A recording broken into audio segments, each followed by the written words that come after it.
Well, hello again. I'm back up here. Something a bit different. I've obviously been excuse the pun, with that farmyard area. Just having a break from that for now, just to see what I think of it and what more I can add. But I'm just looking at this area, the station area really, and the track design, and whether I've made a bit of a boo-boo when I originally planned it. Because running wise, it doesn't lend itself to optimum running, if I'm honest.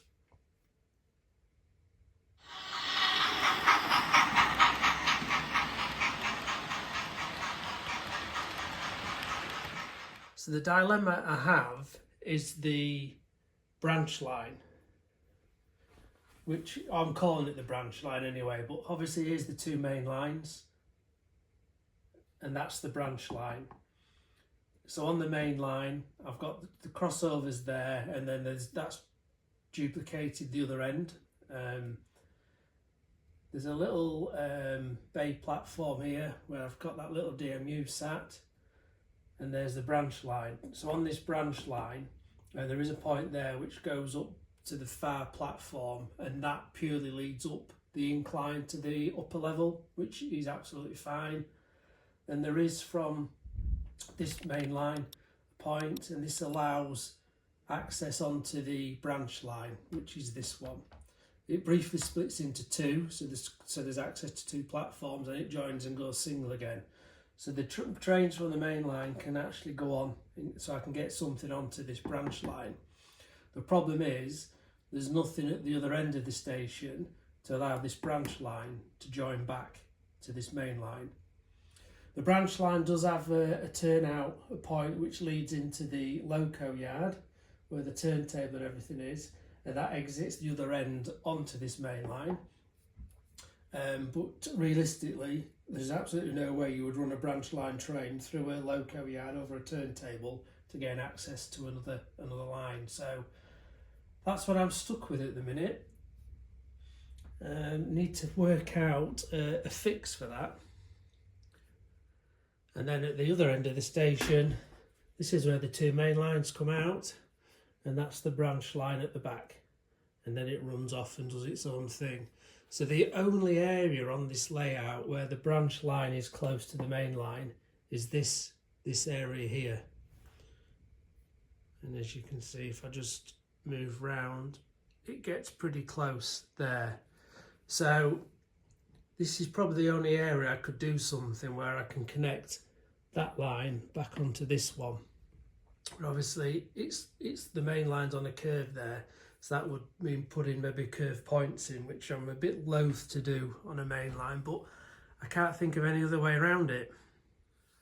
That's where the branch line comes off and then comes round into the loco yard. But as I say, you're not going to run a train with passenger coaches through a loco yard over a turntable just to join on to the main line at the other end. So that's what I've got to solve. Now, obviously the closest area is this bit here. So do I think about getting a point into there and one from there and having a join somewhere like that? Or if I come round this way a little bit more, there would be room maybe to get a point there and then a point over here, so it's a bit more of a sweeping one. It's going to be a bit of a clat, and I'm going to have to work out where the supports are underneath the bracing, so there's access for a point motor. So yeah, that's what I'm pondering around at the minute, but obviously it would make running a lot easier, because just for ease of having to manually lift trains off to get them back on the right line. So if I'm going to do it, I probably need to do it sooner rather than later, before I start on any of the scenics in this area, because the last thing I want to be doing is ripping stuff up. So that's where I'm at. What do we think? Running wise, it would be so much better. It's going to be a bit of a clat. It could compromise the running on the main line when you've got a curved point on there. I don't think I've got curve points anywhere else actually. Oh, I have got one on the branch line, but I haven't got one on the main line anywhere.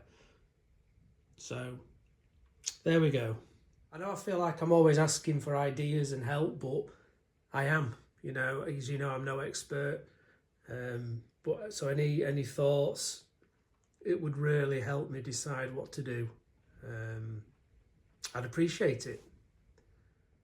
Obviously, if I did go for it, it would take away the ability to build all this area up into a higher level. So I would be restricted maybe to doing something this area, and that probably would be a really wide, deep cutting coming out of the station. But you know, I'm sure I can work with that. I can come up with something. So I've just cleared some bits out of the way so you get a better view. So that's where it can come off the main line up through this one. There's a double slip so it can choose which platform to go into over there.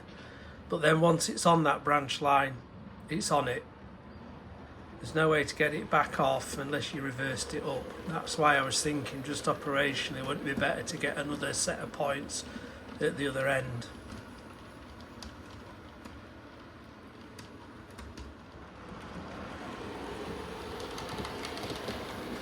But then again, the more I think about it, so my idea for doing this was to be able to just switch tracks and that without having to manually take engines off. But the branch line is the branch line. It wouldn't really interfere with the main line. So I suppose the other thing is you could bring this branch line train into the station. You could uncouple the loco, send the loco off into the loco yard, and then swap it out and bring another loco out off the turntable, reverse it back into the station because it's not interfering with the main line, and off it goes again. So that could be an easier answer maybe. So what that would mean, once it's come into the station, just uncouple the engine, send the engine off, send it round that outside line, bring it across these points here in front of the breakdown crane, through into here, get it put into its right lane, and then bring another loco out and reverse it up. Or if I wanted the branch line to go the other way, send it out backwards through this one. So I don't know. I don't know, you know, real life how railways would have run. So would that be an easier option?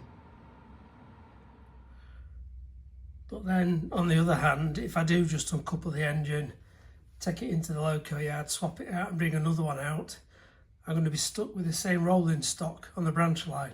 I'm not going to be able to vary it up unless I manually picked it off. So probably that isn't enough just to do that. So you can probably tell my mind is just playing overtime at the minute, deciding what's the right thing and the best thing to do. So yeah, any ideas would be greatly appreciated. So another couple of nights sleep, and I know I was concerned about being stuck with just the same sets of coaches on this branch line, but I suppose what could happen is you could uncouple that engine, it could go over the point there and then come back and do a run around over to this side and then couple up at this end. Then it could take them off the branch line this way and it would come right round across the back, across that long one there, and follow it round, and that does lead down into the helix or the potential helix in the fiddle yard. So it could run off that way, drop the coaches off, pick another set up and come back up. So that could be an answer again. So thank you for listening to me waffle on with all these strange ideas going around in my head. I look forward to seeing what everybody's ideas are and thoughts. And in the meantime, back to making some more trees. So this morning I'm just having a couple of hours, just trying to put some different sized trees together, a few different shades. It's the Gauge Master Seafoam. I don't know, what I do find is that after a while you end up with some bits that are only like half trees.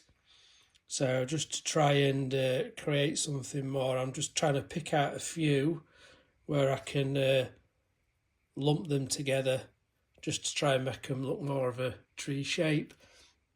So there's one there was just 3 little bits. Makes it look a bit more rounded, and it does give the trunk a bit of a better size to it. So I'll just tack them with some precision masking tape.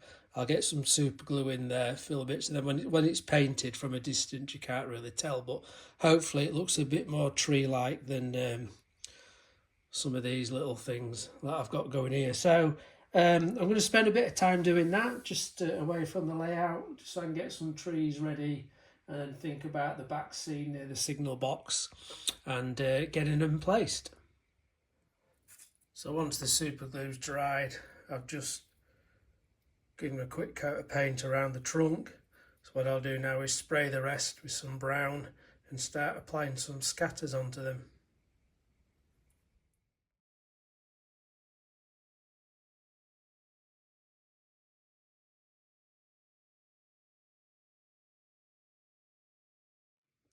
So that's kind of the technique I do. There's a bit more to go on there yet, but it's just a case of layering it and layering it.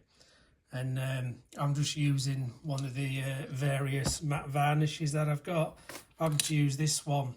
I bought 2 of these a while ago, and I don't really like how they come out on the printed paper. It soaks it a bit too much, but it seems to be really good for layering and making trees and static grass. So as you can see, I've got plenty of material to make some more trees. So I'm going to spend a bit of time doing this. Try and vary the colours up a bit actually, because they all do look very similar. But yeah, spend some time just making some trees, and hopefully then I'll have a clear idea about what I'm going to do with that branch line.